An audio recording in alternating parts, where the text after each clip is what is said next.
if you are in your early, mid to late 30s, early 40s, you might have already started to see those fine lines, wrinkles, all those early signs of aging, and you are already on the lookout of the best anti-aging ingredient, best anti-aging skincare that caters to your need at this moment. You have a very, very sensitive skin. You might have had in the past something like a chronic autoimmune skin disorder, maybe a psoriasis, eczema, or some sort of dermatitis. And all these products that are often hyped, often, they go viral, they trigger these sensitivities in your skin, because of which you might be skeptical trying out new products. Even after you've done your solid research, you are still skeptical, then this video is for you.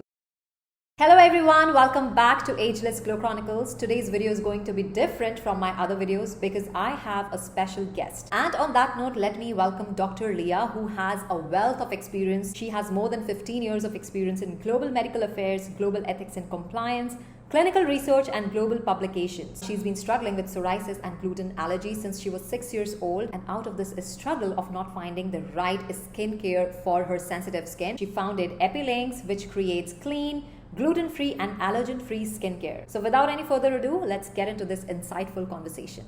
On my channel, I discuss a lot about anti-aging skincare because I'm myself in that phase of life where I am, reaching out for different brands, different formulations. I want to understand from your perspective, because you come from a place of authority and credibility. You have so many years of experience in pharmaceutical, in clinical research, and now is formulating your own skincare with your own brand. If someone has to create their own skincare routine, what are the basic skincare ingredients, anti-aging ingredients that they should be looking out for without having the need to go to a dermatologist, and they can build on their own? What is your suggestion on that? So first of all, I would say keep it simple.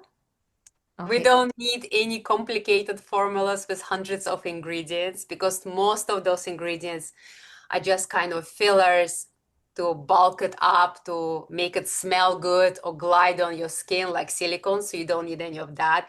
I always say make it simple. Look for formulas with less than 25, 30 ingredients, which is already a lot. Okay. And in terms of the ingredients, I always say, especially for when you are 30 plus, as our skin starts aging, I know it's early, but that's the reality. Mm-hmm. I always say look for glycerin. It's a old, very old, but great ingredient, and it's good for any type of skin, whether you have oily, acne-prone skin or very dry skin. It's non-comedogenic, so it doesn't clog your pores, but it hydrates and moisturizes a lot, and it really goes deep into the skin.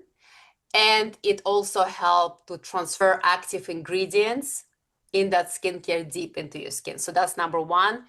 Number two, I would say look for hyaluronic acid. Mm-hmm. And there are 5 or more different molecular weight hyaluronic acids. So they're like very small molecule and bigger molecule. Look for ultra low molecular weight, because it will, especially with the aging skin, it will go very deep into the skin and rejuvenate your skin from within. Mm-hmm. So really, if those 2 ingredients are there, that's already a good start. And then you can look for niacinamide, you can look for some active peptides. But I would say if you have sensitive skin and if you're really looking for something more simple, look for hyaluronic acid and glycerin, and they need to be on like first half of the ingredients, meaning that the concentration of those products, ingredients is high, and they will truly rejuvenate your skin. Okay, I heard that you mentioned if you are in your early 30s, so look for these ingredients, yeah? What about if someone is in their late 30s, early 40s? Are these ingredients enough, or then we need to go and look out for, say, something like retinoids, or maybe, look out for certain formulations. Maybe they combine retinoids with matrixyl, with, panthenol and some, other ingredients. Yeah, all of it, everything you Oh. said. So then it gets, of course, more complicated. So you can look for, like you said, different vitamins, vitamin D, vitamin B, vitamin C. And again, if you have sensitive skin, look for lower concentrations, because people who have sensitive skin, and older we get, more sensitive our skin becomes because we've used a lot of stuff on our skin that may not suit our skin anymore. So look for all those vitamins, but in a lower concentration. So that's number one. Then of course niacinamide is really great. Collagen is really great. And then there are a lot of different active peptides, either derived from plants or synthetically made. So those active peptides, like brightening peptides, are good for your skin. So definitely, older you get, look for those eye creams with those active peptides. The last, what you've mentioned, retinol, I mean, that's my holy grail. So I use retinol and just over the counter. You can buy anywhere. You don't need to go for a prescription retinol. Look for a lower concentration retinol. And I use it every night. Again, you cannot use it, of course, if you're breastfeeding or if you want to have children, because that vitamin A is not good when you are in the childbearing age. But when you're done with that, or you don't want any kids, then of course retinol is really holy grail and will keep your skin moisturized and rejuvenated. What I always suggest when you do have sensitive skin or you have some hormonal disbalance, use retinol sandwiching. So put first a serum on your skin, like some really nourishing serum, and then retinol. Because what I see with a lot of people, they use retinol every day and they come to me and they say, my face is all red. I'm like, well, number one, you start once a week, then 3 times a week, and always put a serum, light gel-based serum first, and then retinol. So if I have to, just put it down very simply, if you are still in your early 30s, you focus more on hydration and moisturization. That would pave the way for better anti-aging benefits in the later years. And if you're already in your mid 30s and late 30s and you're starting to focus now, maybe start introducing ingredients like retinoids, niacinamide, peptides, ceramides, and yes, go as per the direction that these are supposed to be used, as Dr. Leah mentioned already, because retinoids can be really irritating if not used in the right and the proper way. That's right. And I think one of the number one ingredients that anyone at any age, starting from age 0, should be using is SPF, of course. Great, because my next question is about SPF. We hear a lot of things, when it comes to anti-aging. SPF is the number one recommendation that pops out every single time. A lot of us are aware these days that we should be using SPF every single day, be it chemical, mineral, whatever suits our skin types. But there is also a narrative that floats across social media that you shouldn't be using SPF. Fear mongering kind of narrative. They go deep into your skin and cause hormonal imbalances. If you ask me, I will always say wear a sunscreen. If you cannot afford to buy other skincare products and you are looking for anti-aging benefits, go for sunscreen at least. That's right. People, consumers, they are kind of, in this dilemma. One of my friends, she was asking me because she knows I make content. So she was like, what is your take on this? You know what we should be looking at? Let's look at the data. The That's fear correct. mongering people, they don't have data to support that. Or when people who are coming from these, credible authority sources, when they are telling you that you should be using sunscreen, at least they have data to support that. So what is your take on that? Yes, so it's a lot to unpack in terms of SPF. I think the number one advice that I always give, use SPF. You have to use SPF in the summer, in the winter, when it's cloudy, when it's sunny, because the sun will bounce in the clouds. It will always come on your face or your whole body. So SPF is number one prevention for aging. And you're right that there's a lot of fear mongering. And I think our regulatory system in US still doesn't have time or doesn't want to figure out and give appropriate advice in regards to SPF. So our regulatory system, FDA, they acknowledged only 2 safe ingredients in sunscreen, which are the mineral, or they call it natural ingredients, which is zinc oxide and titanium dioxide, right? So they say if you use that, that's considered safe. The chemical filters, FDA says we need more research. So they don't say it's unsafe, but they say we need more research. Like you said, how far does it go? Does it get absorbed? What kind of effect it can have on our skin? In Europe, we use a lot of different filters, chemical filters. And, European regulations are much more stringent in terms of that compared to US. So there's a lot of pro and cons. There's still a lot of research to be done. So I'm not going to say, oh, just use chemical sunscreen filters. It's safe because, yes, more research needs to be done. But the concentrations are very, very small. And yes, there could be some side effects, but the benefits by using SPF and not having skin cancer outweighs the things that we still don't know while using SPF. So we know that if you don't put SPF in UI and the sun, that you may get a skin cancer. And that's of course something that is definitely no one wants, and much bigger than anything else that you may experience. So I personally use sunscreen with chemical and mineral, so it's a mixture. But if you have darker skin, like my daughter, she cannot use a mineral sunscreen because her skin is darker and she looks like a ghost, So I basically say, look for a brand that you trust, that do a lot of testing, that do also a lot of research, like La Roche-Posay, for example, is a good brand. Usually some of these brands are European brands. They have years of research. And I always suggest use whatever you feel is good and the safest for you, whether it's mineral that FDA deems safe, or it is one with the chemical filters. Just on the sunscreen, we've seen over social media, read articles on, the most harmful sun filters to avoid, like avobenzene, all of these.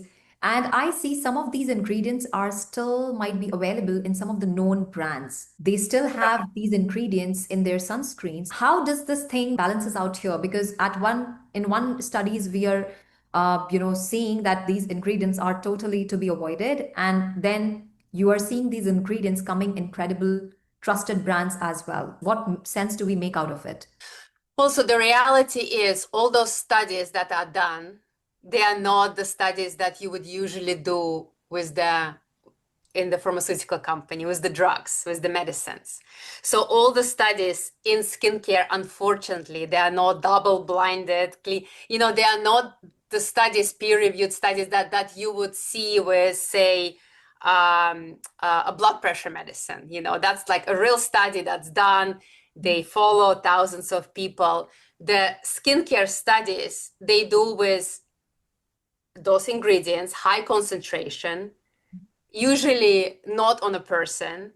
So we can also start questioning, okay, are the studies really, the outcome of the study is really what we will see in our body while we are putting that sunscreen? And I know many people may come up after me and say, no, that's bad, that's not organic, that's not good for you. But as a chemist, I haven't seen studies where they really made with those sunscreens, put on a person and measured, pharmacodynamic or pharmacokinetic profile of those like avobenzene in your bloodstream. And we don't have real evidence that says, oh yeah, that caused this specific hormonal dysfunction. We don't have those studies.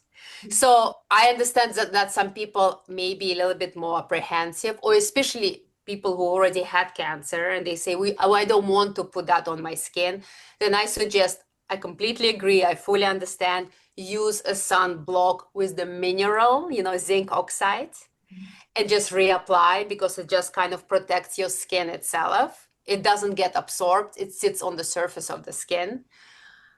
But I would say, because we don't really know the right outcomes yet and the concentrations are very low, that I would say still use a sunblock, like you said, from reputable brands, because they do more research than maybe smaller brands coming out with sunscreen that's mineral and promoting that fear mongering. So they have more sales than maybe other big brands. I think that's a great point that you've made. Buy from the bigger brands, the trusted ones, because they put more resources, more money into, conducting these researches and studies. So I think that's something, consumers or, as a user, people can take as a feedback from here. When you said skin cancer from sun rays, from sun.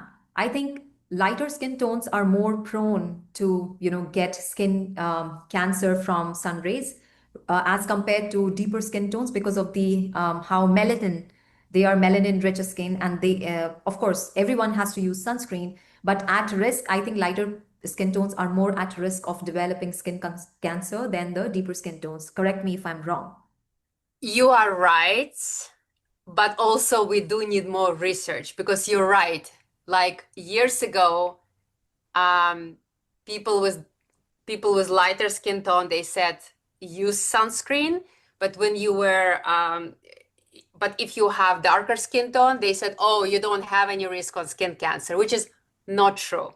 Because yes, it's melanin, right? It's maybe less or more, but it's not just that is responsible for skin cancer. And the sun rays will affect every skin tone.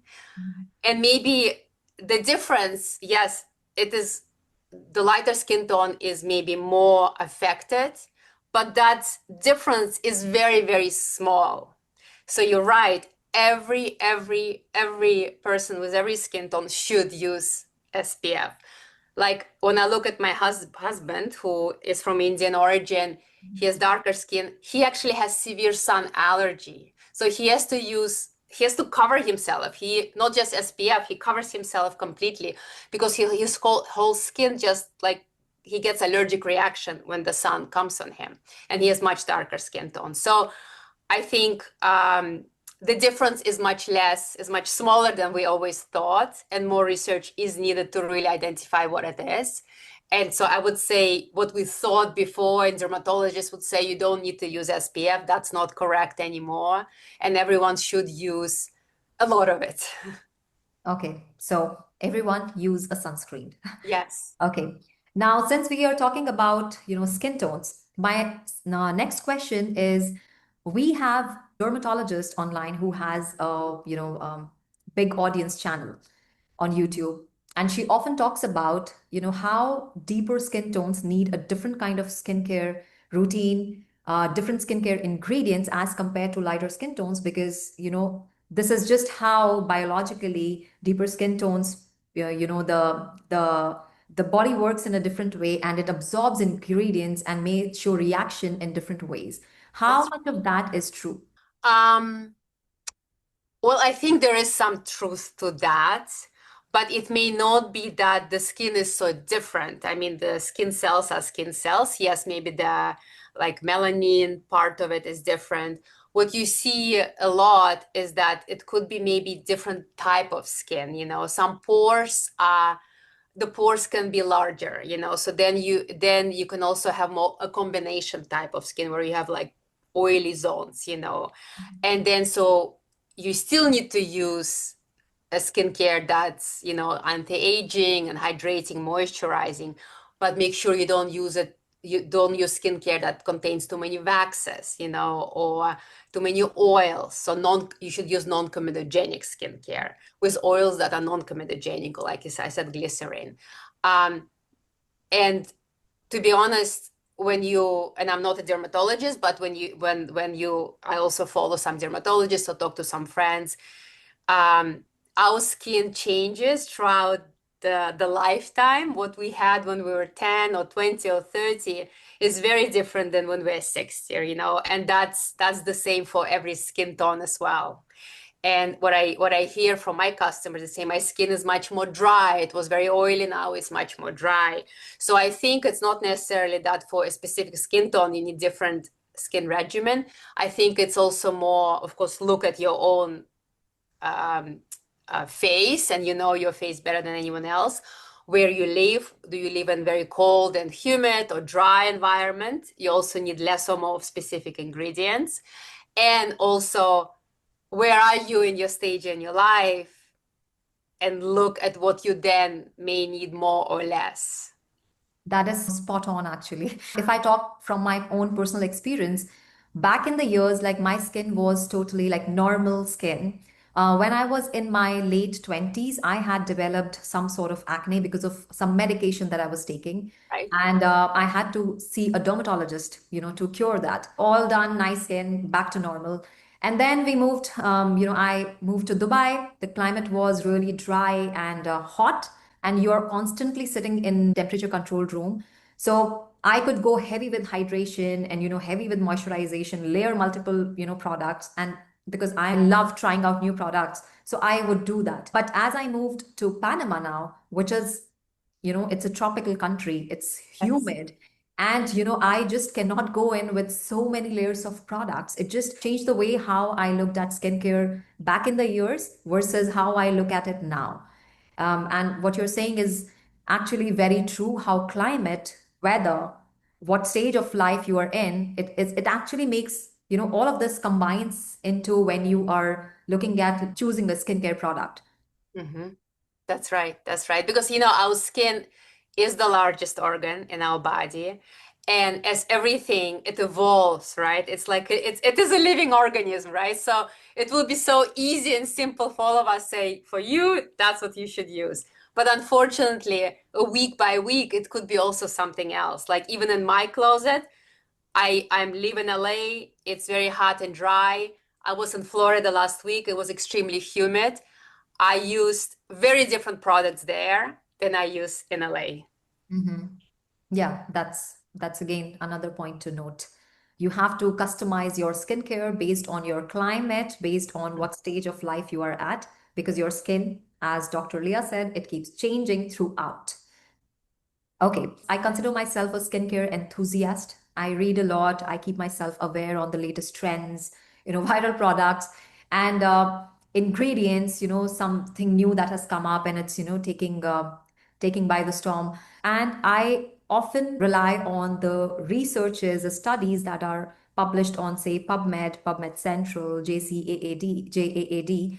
So I want to ask this question, that how much of that, if the results are biased, and as consumers, what should we look for when evaluating these studies so we don't fall into that trap? Because what I have also seen or read rather, a lot of these studies are often funded by the same companies for the product for which the research has been done. Yes, I think though you are doing really great job by looking at PubMed and Mhm, by looking at the specific journals, peer-reviewed journals. So I would say the studies that are published there, mhm, even if they are, say, people who publish, they most likely work at the academic institution.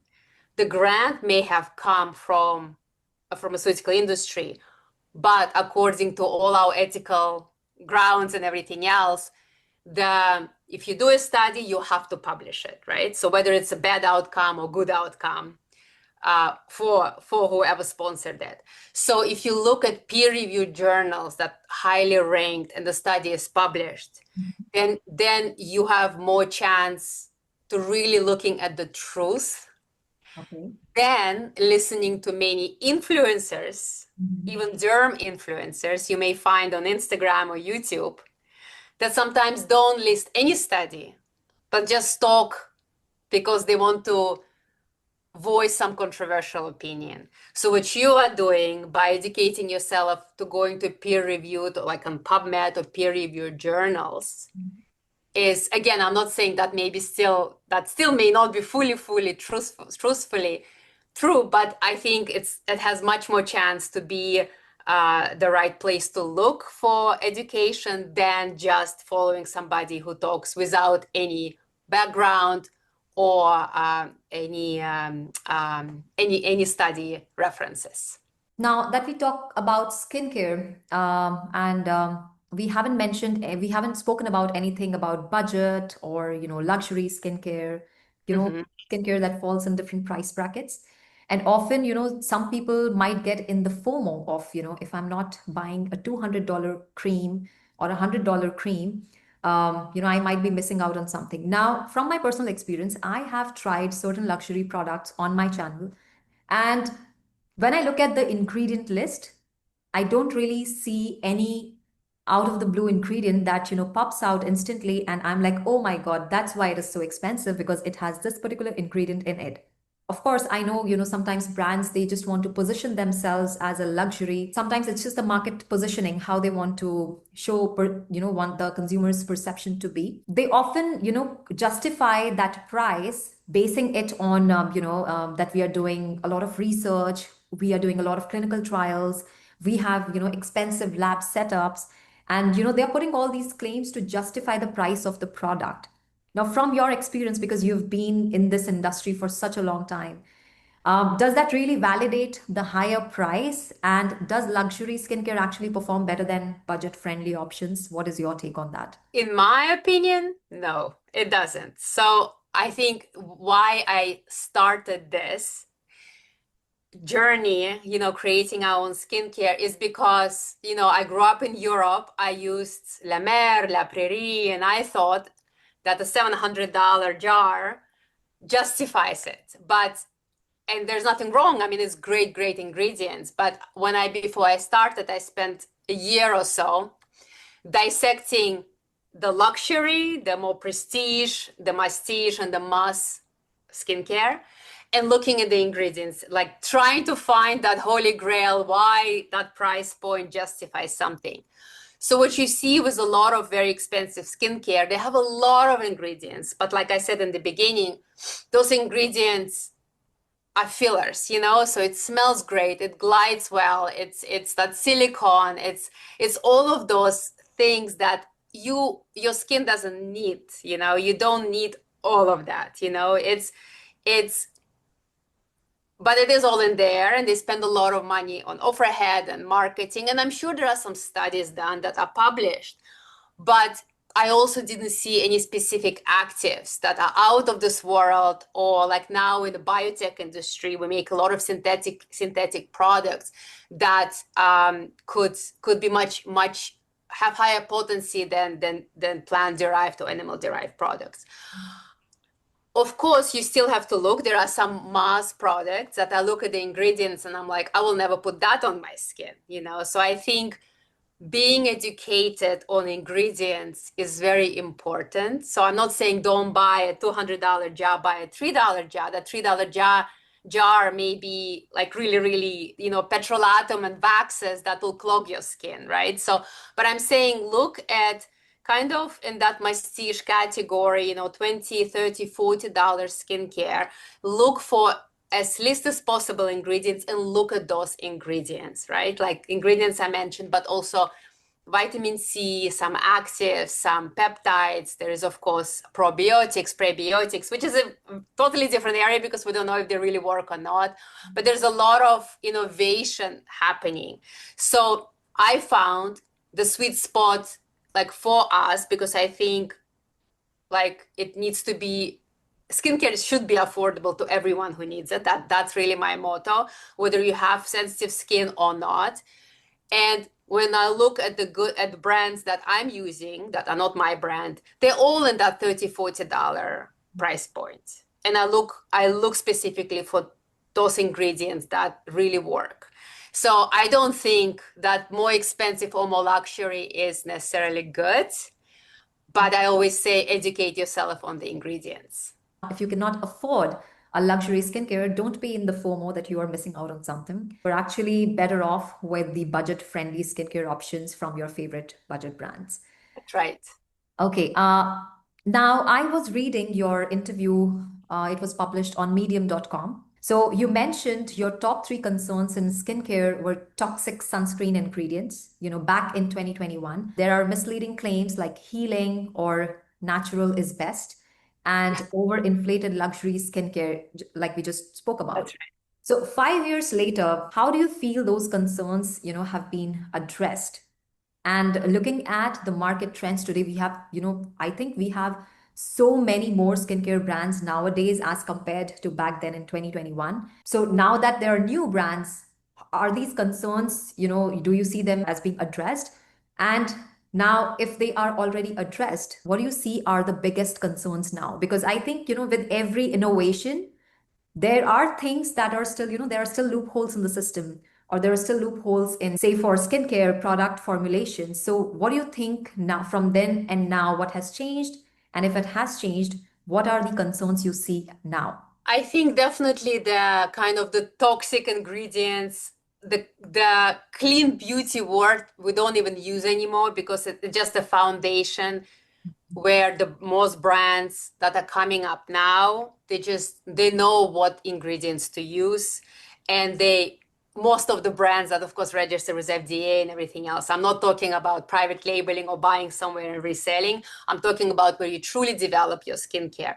So I think we have much more knowledge about what's toxic, what's not toxic. Is it really toxic? Where we exaggerating. The beauty is now moved from luxury to prestige, I think also because of the economic climate, but also because people and Gen Z and millennials saying we don't need that $200 cream. Exactly, $20 or $30 cream with those ingredients is actually good enough, maybe even better. What is still not fully addressed, and I see a lot in the social media, is that natural and organic is good and everything else is not. And that's so not true. I always say natural is actually can be very, very bad for you. True. Right, the natural oils can give you a lot of allergies, maybe not in the beginning, but after using product that's natural for 2-3 years, you can have allergic reaction and then you can't put anything else on your face. And when we look at natural, say natural oils, there are so many ingredients, maybe 30, 40 ingredients in there that we constantly put on our skin, and and we don't know what will give us an allergic reaction at certain points. So I always say, well, now with synthetically derived ingredients, we'll look at that natural oil and we know that those two ingredients in there really do the work. We extract that, make a powder out of it, and we put it in skincare. But I still see a lot of misinformation about natural is better than synthetic. I think that's one of the big misinformation I see. And then, of course, every day there are different trends, like beef tallow is good, or this is good, or caveman skincare routine. You heard of all of this is good. I mean, all of that is just a bit ridiculous, but I mean, we'll need probably another hour to talk about all these trends that coming up, getting millions of likes and followers, and then dying down because people say this is ridiculous.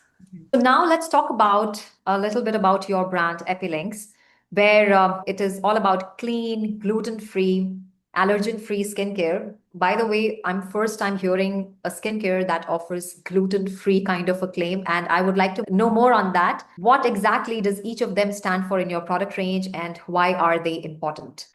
And thank you for bringing this up. So, when we started this, when I started this journey, we really focused on just gluten-free because I have gluten sensitivity. And what I saw was a lot of skincare I was using, that's how it started, that I had rash, developing rash on every time I was using really, really high quality and very expensive skincare. And then I started looking at the ingredients and I found out that there was either wheat in there. So it was as a binding because it's a cheaper binding ingredient, or a wheat derivative. So for example, even when you look at your shampoo, conditioner, it's a lot of like with keratin, that's all derived from gluten also. They have gluten from wheat. So so that's why I made my own skincare and eliminated gluten. And I immediately saw that my skin cleared up and it was much better. And then I had a lot of friends, and that's how I found out, hey, yes, there is no real evidence, there is no scientific studies that show that gluten-free skincare is better for you, especially when you have gluten sensitivity, because or celiac disease, which is of course very severe disease that even a small ingestion of gluten will give you a lot of inflammation, upset stomach, and many more different side effects. So there's no real studies because gluten molecule is too large to pass through our skin barrier. And yet, when it sits on our skin, what I see anecdotally with a lot of celiac patients, that they do have a severe irritation. So when somebody is diagnosed with celiac disease at any stage in their life, that can happen when you are 80 years old, that they usually have to switch all their personal care products to gluten-free versions. And that's still very hard to find. That's how we started. And then I had a lot of people coming, a lot of moms coming to me saying, my child has severe peanut allergy. So, or not an allergy. And as you know, a lot of skincare contain coconut oil, right? Yeah, Coconut oil is a staple everywhere. yeah, It that's true. has a lot of different oils, tree nut oils, and they would say, I put hand cream on my hand, my child holds it or kisses, and boom, they have a reaction. So then we decided, okay, let's also be nut free. So that was a hard step because then we have to eliminate all those oils. You know, there's a macadamia oil that's good for you. There's like so many other oils that are good for you when you don't have nut allergy. And then so a lot of people start using that. And then I had people coming to me saying, I have severe allergy to cinnamon. I have severe allergy to shellfish. So then we decided, okay, let's look at what FDA, what they look at 14 common allergens, food allergens. And basically we said, let's eliminate all those allergens from our skincare and from our makeup products. Because at the end, especially with lip gloss or lipstick or lip balm, when you put it on your lips, you eat it the whole day long, right? So then you do ingest. And a lot of those allergens, when you put on your skin, even in small amounts, they do enter your GI tract or your bloodstream. So you do get exposed. And continuous exposure, morning, evening, months, will also give you that allergic reaction as maybe as you were eating that food. So that's how we came to be like hypoallergenic or those allergen-free and gluten-free. And now we have people with just sensitive skin who don't know what sensitivity they necessarily have to what product, but they feel safer using our skincare because they say, okay, at least it won't have all these allergens, main allergens, and hopefully that's the allergy I have, and nothing will be triggered. Interesting. Especially knowing this gluten-free kind of skincare is also available. It's something very, very new to my ears. I've never heard of it. And addressing such issues, I think it's great. Thank And you. skincare with a purpose, actually. Yes, and I think that was the main thing I did. I think we don't need any more skincare. We have so much, right? It's so saturated. Anyone can find anything. So when I started this, I wanted it to be with purpose in the wellness and health area that will suit my background, and I can help those people whose needs are not currently met with the current skincare that's on the market. Or your skincare, your product range. So basically, I cannot put it into it's not a natural skincare. You still use synthetic ingredients in your skincare, but it's allergen free, it is gluten free, and it's clean. But And it's not natural. it's not natural. And clean, I consider clean because we make it the way I would make a pharmaceutical cream. So as a PharmD, I would always make, say, creams for babies, so creams.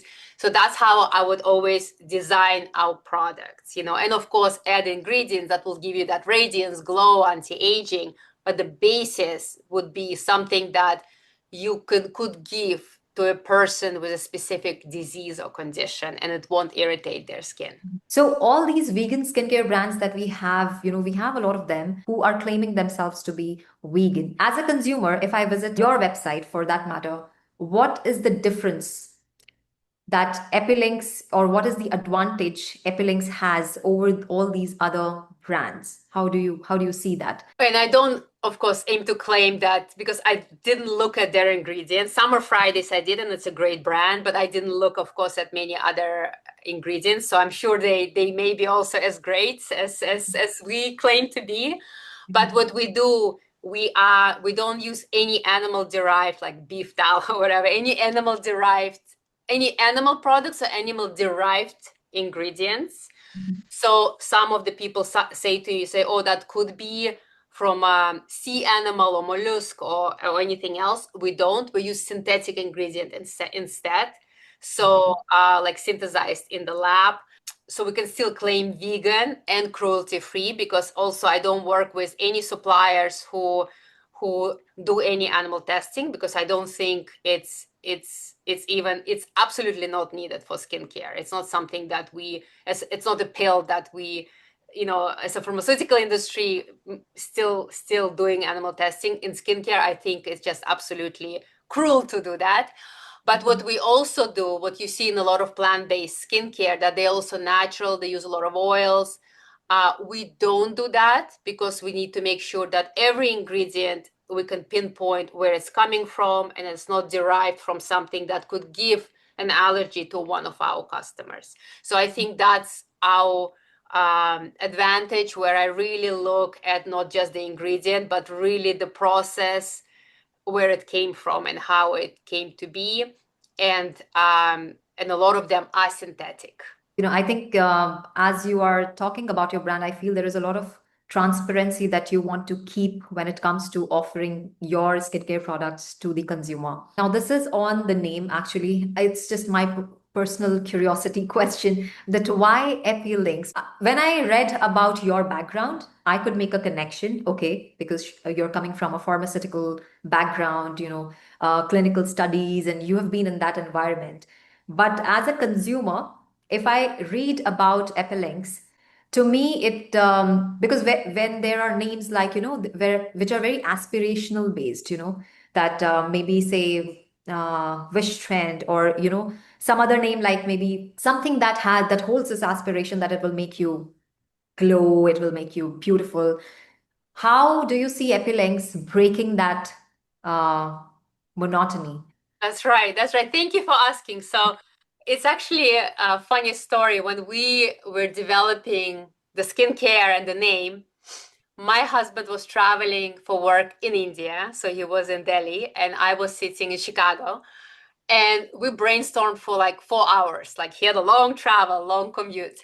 And then I didn't want to have anything with like pharma or pharmaceutical or medicinal in it, because I just didn't want it, because it's still like our packaging is like luxury. I wanted to have fun name, and then explain what we really do. So one thing I wanted is to have a fun sound like K or X, because as you probably hear it from many people, story of Spanx, how she came with that name, and she said every company that had K or X in the name became successful. So I'm like, it needs to have that in the name.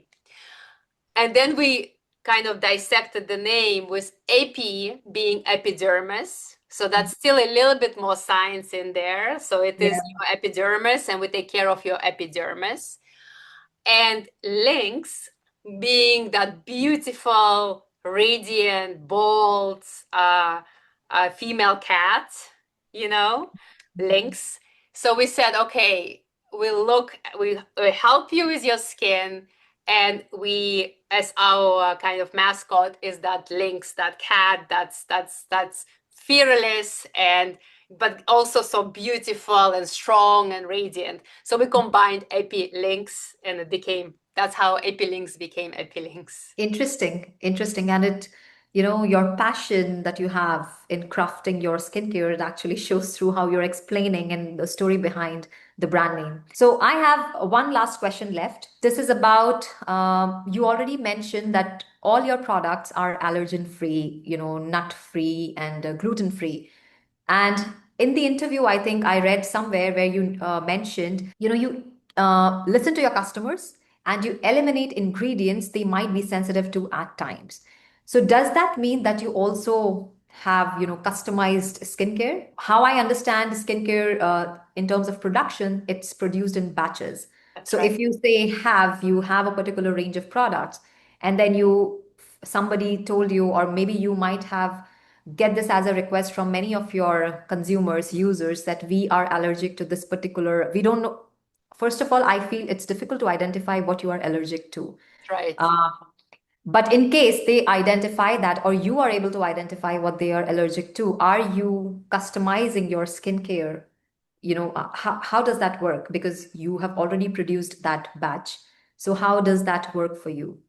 That's right. So that's a very good question. So we actually make small batch productions. We don't customize to specific customers, but what we do when we design a new product or when we make a batch of that same product and we will Mhm. buy again new jars, new boxes, because of course you have to list those ingredients.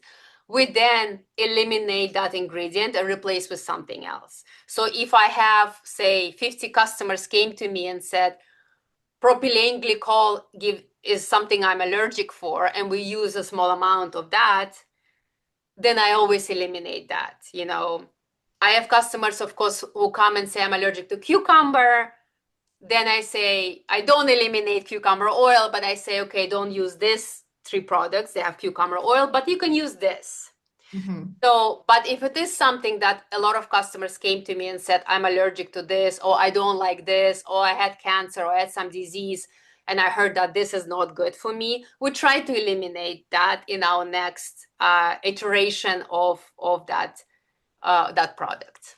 And I feel it's like a never-ending, ongoing process, because That's as right. we are moving forward in in our lives, in our experiences, in our the off kind of offerings we are getting from different companies, be it food, be it anything that's part of our lifestyle. Maybe today we don't realize what we are allergic to, but maybe after a few years down the line, you realize that you are allergic to something there, which was never a reason for your allergy back in the days.